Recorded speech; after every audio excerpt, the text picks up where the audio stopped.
Plastic എന്നത് ലോകരാജ്യങ്ങൾക്കെല്ലാം ഭീഷണിയായി മാറിയിരിക്കുന്നു. ലോകരാജ്യങ്ങൾ എല്ലാം ചേർന്ന് പ്രതിവർഷം പുറന്തള്ളുന്ന പ്ലാസ്റ്റിക് മാലിന്യത്തിൻ്റെ കണക്ക് 57 ദശലക്ഷം മെട്രിക് ടൺ ആണ്. ലോകമെമ്പാടുമുള്ള വാർഷിക പ്ലാസ്റ്റിക് മാലിന്യത്തിൻ്റെ വെറും 9% മാത്രമാണ് പുനഃചക്രമണം ചെയ്യപ്പെടുന്നത്. 85% പ്ലാസ്റ്റിക് പാക്കേജിങ്ങും മാലിന്യ കൂമ്പാരങ്ങളായി അവസാനിക്കുന്നു. ശേഖരിക്കപ്പെടാത്ത പ്ലാസ്റ്റിക് ഉൽപ്പന്നങ്ങളാണ് പ്ലാസ്റ്റിക് മലിനീകരണത്തിൻ്റെ ഏറ്റവും വലിയ കാരണം. ലോകത്താകമാനം 1.2 ബില്യൺ ആളുകൾ വേസ്റ്റ് കളക്ഷന് മതിയായ സൗകര്യങ്ങളില്ലാതെ ജീവിക്കുന്നവരാണെന്നാണ് കണക്കുകൾ. ഈ സാഹചര്യത്തിലാണ് ഇപ്പോൾ അപ്രതീക്ഷിതമായി ഒരു പുഴുവിനെ കണ്ടെത്തിയിരിക്കുന്നത്. ഇത് പ്ലാസ്റ്റിക് നിർമ്മാർജ്ജന രംഗത്ത് വലിയ പ്രതീക്ഷയാണ് സൃഷ്ടിച്ചിരിക്കുന്നത്. ആഫ്രിക്കൻ സ്വദേശിയെങ്കിലും ഇന്ന് ഭൂമിയിലെങ്ങും വ്യാപിച്ചു കഴിഞ്ഞ ആൽഫിറ്റോബിയസ് ജനുസിൽപ്പെട്ട വണ്ടുകളുടെ ലാർവകൾക്ക് പ്ലാസ്റ്റിക് തരംതിരിക്കാനും കഴിക്കാനും ദഹിപ്പിക്കാനും കഴിയുമെന്ന് കെനിയയിലെ ഗവേഷകർ കണ്ടെത്തി. പുതിയ കണ്ടെത്തൽ ആഫ്രിക്കയിലെ പ്ലാസ്റ്റിക് മലിനീകരണത്തെ നേരിടാൻ ഉപയോഗപ്രദമാകുമെന്നാണ് കണക്കുകൂട്ടൽ.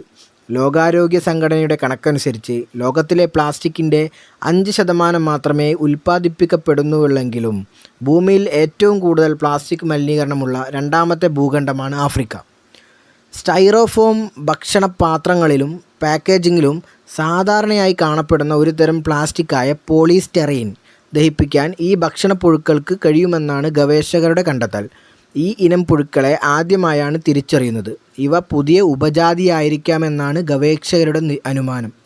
ആദ്യമായാണ് ആഫ്രിക്കയിൽ നിന്നുള്ള പുഴുക്കൾക്ക് ഇത്തരമൊരു കഴിവുണ്ടെന്ന് കണ്ടെത്തുന്നതെന്നാണ് കെനിയയിലെ international centre of insect physiology and ഇക്കോളജിയിലെ ശാസ്ത്രജ്ഞയായ ഫാത്തിയ ഖാമിസ് പറയുന്നത്.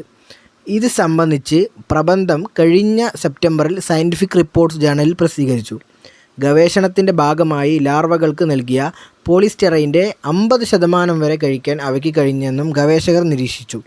അതേസമയം പ്ലാസ്റ്റിക് തവിട് പോലുള്ള ധാന്യപ്പൊടികളിലോ ഭക്ഷ്യവസ്തുക്കളുമായോ കലർത്തിയാണ് കൊടുക്കുന്നതെങ്കിൽ കൂടുതൽ പ്ലാസ്റ്റിക് അവയ്ക്ക് കഴിക്കാൻ കഴിയുന്നുണ്ടെന്നും കണ്ടെത്തി. ഭക്ഷണപ്പുഴുക്കളുടെ കുടലിലെ ബാക്ടീരിയകൾക്ക് പ്ലാസ്റ്റിക്കിൽ അടിഞ്ഞിരിക്കുന്ന പോളിമറുകളെ വേർതിരിക്കാൻ സാധിക്കുന്നു. ഒപ്പം ക്ലുവേര, ലാക്ടോകോക്കസ്, ക്ലെബ്സിയെല്ല തുടങ്ങിയ സൂക്ഷ്മജീവികൾ പോളിസ്റ്റെറൈൻ ആഗിരണം ചെയ്യുന്നതിൽ നിർണായക പങ്ക് വഹിക്കുന്നു. ഇത്തരം സൂക്ഷ്മജീവികൾ പ്ലാസ്റ്റിക് ആഗിരണം ചെയ്യുന്നതിനാവശ്യമായ എൻസൈമുകൾ ഉൽപ്പാദിപ്പിക്കുന്നതാണ് കാരണം. ഇത്തരത്തിൽ ജൈവികമായി തന്നെ പ്ലാസ്റ്റിക് ആഗിരണം ചെയ്യപ്പെടുന്നതിനാൽ ഇത് ലാർവകളെ ദോഷകരമായി ബാധിക്കുന്നില്ലെന്നും ഗവേഷകർ അവകാശപ്പെട്ടു.